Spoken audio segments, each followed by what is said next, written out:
Bonjour à vous toutes et à vous tous, j'espère que vous allez bien. Bienvenue sur ma chaîne pour votre petite fenêtre sur soi. Je l'ai promis, j'ai pris le temps pour cette période allant de mi-octobre à mi-novembre 2022, d'accord. Bon, elles sont pas trop longues, hein, vous verrez. Alors, pour ces lectures, ces fenêtres sur soi, donc je rappelle pour les nouveaux arrivés, les nouveaux abonnés, qu'il faut symboliquement ouvrir une fenêtre à l'intérieur de soi pour voir ce sur quoi on se focalise en ce moment, quelle est la préoccupation du moment, et on a toute une série de pistes ou de clés qui peuvent éventuellement nous aider à interpréter, à comprendre cette période particulière qu'on traverse. Je vous conseille bien évidemment d'aller voir votre signe ascendant ainsi que votre signe lunaire. Ça vous permettra de personnifier et de faire une lecture un peu plus à laquelle vous pouvez davantage vous identifier que juste ces lectures très générales. Les cartes utilisées pour cela, alors la lecture en elle-même est faite ici avec le tarot de la Renaissance, d'accord, magnifique jeu. La carte conseil est faite avec le Silver Witchcraft Tarot, superbe aussi. Et je vous ai sorti également un petit oracle, l'oracle de la Quebrada, ici, petit oracle pour clore la lecture, d'accord?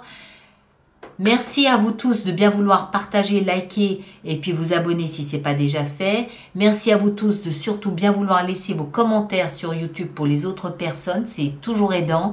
Et on se retrouve le 25 octobre prochain pour les lectures intuitives du mois de novembre. Prenez soin de vous. À très bientôt. Merci beaucoup. Poisson, c'est à votre tour pour votre petite fenêtre sur soi pour cette période allant de mi-octobre à mi-novembre 2022. J'espère que vous allez tous très très bien. Alors que vous soyez signe solaire poisson, signe ascendant poisson ou signe lunaire poisson, cette lecture peut vous concerner. Si ce n'est pas...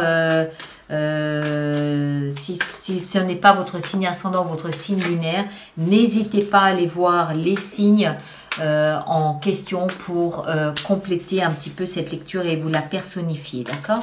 Oups. Alors, on est parti. On va juste couper un petit peu, voilà, comme ça. Donc, poisson, au cœur de votre lecture, vous avez la 5 de bâton. 5 de bâton nous parle de la moutarde qui vous monte au nez. Si vous avez la chance de trouver un pot de moutarde, voilà. Non, la 5 de bâton, elle nous parle d'un regain d'énergie, d'accord? C'est une petite poussée de colère, une petite poussée là, colérique pour vous préparer à quelque chose. C'est un peu... il y a quelque chose qui m'agace, il y a quelque chose qui m'énerve, il y a quelque chose qui me met hors de mes gonds et je le manifeste. Pourquoi? Pour rétablir un équilibre, pour rétablir une harmonie, pour dépasser ce chaos du 5. Il y a de l'énergie, il y a de l'enthousiasme, il y a du dynamisme, il peut y avoir de la colère, il peut y avoir voilà, des énergies comme ça, des énergies passionnées, d'accord? Mais c'est vraiment genre, ok, bon, moi je me retrousse les manches et puis cette fois on va y aller, mais après il ne faut plus m'en parler. Hein? Vous voyez ce genre d'énergie. On continue. Ce que vous avez ici dans votre tête, dans le mental, on a la 3 de denier. Alors, la 3 de denier, elle nous explique que soit, il y a deux explications, toujours avec cette 3 de denier. Soit vous êtes dans une énergie d'alignement, corps, âme, esprit, mais je ne pense pas. Quoique, c'est peut-être la conclusion. Soit vous faites appel peut-être à quelqu'un que vous connaissez ou même que vous ne connaissez pas, quelqu'un qui est beaucoup plus expert que vous dans un domaine en particulier. Vous vous effacez un petit peu et vous laissez cette personne prendre le contrôle des choses pour vous expliquer, pour vous instruire, pour voilà. C'est un petit peu l'apprenti qui va s'adresser à un maître pour apprendre de son savoir, voilà. Ça peut aussi nous parler de thérapie, hein, dans ce voilà, vous faites appel à quelqu'un qui connaît son domaine pour obtenir ses conseils, peu importe le domaine. c'est un peu compliqué à dire tout de suite qu'est-ce que, à donner plus de détails dans l'immédiat. Je vais en rajouter une, peut-être que je saurai un peu plus.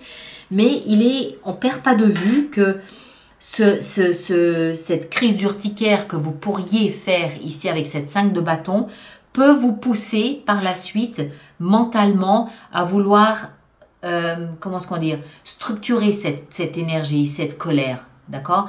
Où vous vous dites non, non, il faut que je me calme parce que sinon ça va partir en sucette. Il faut que je me calme, il faut que je m'aligne, corps, âme, esprit, quitte à faire appel à un professeur en yoga ou quelqu'un pour m'aider à rester bien aligné, pour m'aider à rester bien dans ce que je fais. Le socle sur lequel vous vous appuyez durant cette période pour dépasser cette situation, c'est le pendu. Oui, donc je pense que c'est ça.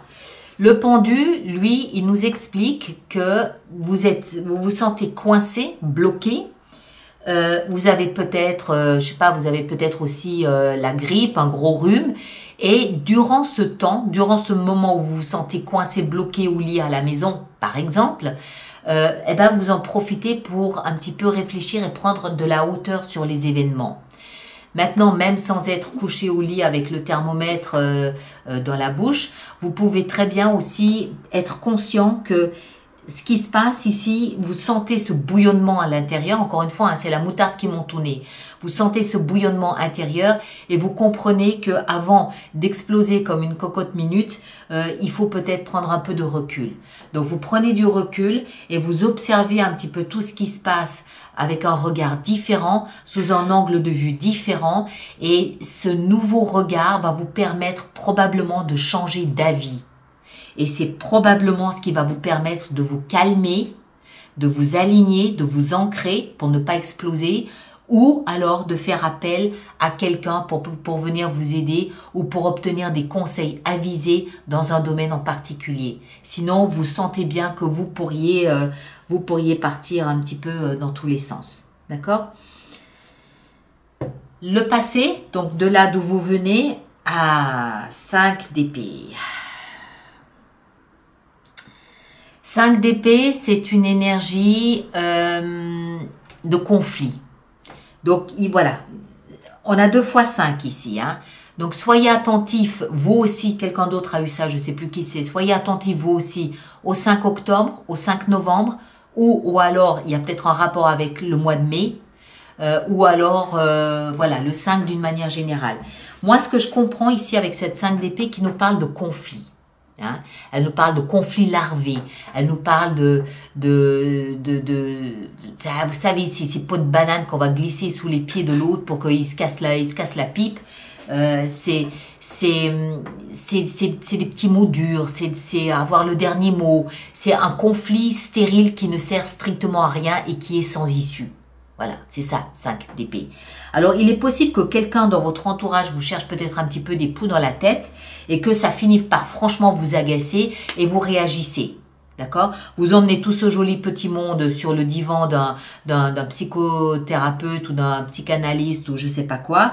Ou alors, vous décidez-vous d'être zen, hyper zen avec Bouddha à côté de vous pour surtout ne pas entrer dans ce type de conflit d'énergie stérile.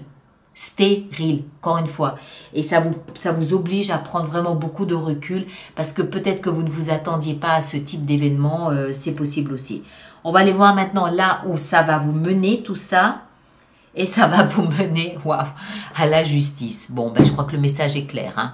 Ça va vous mener à la justice, ça va vous mener devant les tribunaux, ça va vous mener là où voilà, quelqu'un d'autre, un expert, on l'a dit, va pouvoir trancher la situation et vous dire ceci ou vous dire cela par rapport à... Oups, mes bougies. Par rapport à ce conflit ici. D'accord? Bon, rien de bien dramatique non plus. On va vous offrir là, ici maintenant, une petite carte conseil pour savoir un petit peu comment faire, comment agir, comment se comporter et que penser de tout cela. Alors, on a l'as de bâton. Alors, le conseil ici, c'est de vous offrir un nouveau départ.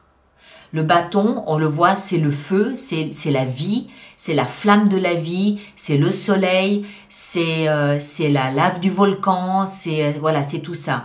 Et l'As nous parle d'un nouveau départ. Donc, conseil, ne restez pas dans quelque chose ici qui pourrait être négatif. Dites ce que vous avez à dire en étant le plus aligné possible avec votre conscience et vos convictions et offrez-vous un nouveau départ. Un nouveau départ plein de passion, un nouveau départ plein d'enthousiasme, un nouveau départ qui vous corresponde, qui soit à la dimension, à la hauteur de ce que vous désirez, de ce que vous voulez. Et encore une fois, c'est le pendu ici en bas. Donc, ce qui va vous aider, c'est de regarder les événements différemment. Autorisez-vous, permettez-vous, ayez cette ouverture d'esprit de porter sur ce qui se passe un regard peut-être sous différents angles. Vous faites la synthèse de tout ça et vous comprendrez que le mieux, c'est de vous offrir un nouveau départ. En d'autres termes, ne pas entrer là-dedans, quoi. Ne pas entrer dans ce type de conflit. Alors, un petit oracle encore ici pour vous. On va prendre celle-ci. Rencontre 15. Alors, qu'est-ce qu'on a avec ce chiffre 15 ? On a carte représentante une entrevue ou un tête-à-tête. Ça peut être une entrevue aussi. Ok mes chers, portez-vous bien. Merci de partager, de liker, de laisser vos commentaires et on se retrouve le 25 octobre pour les lectures du mois de novembre. D'accord? Merci et à très bientôt.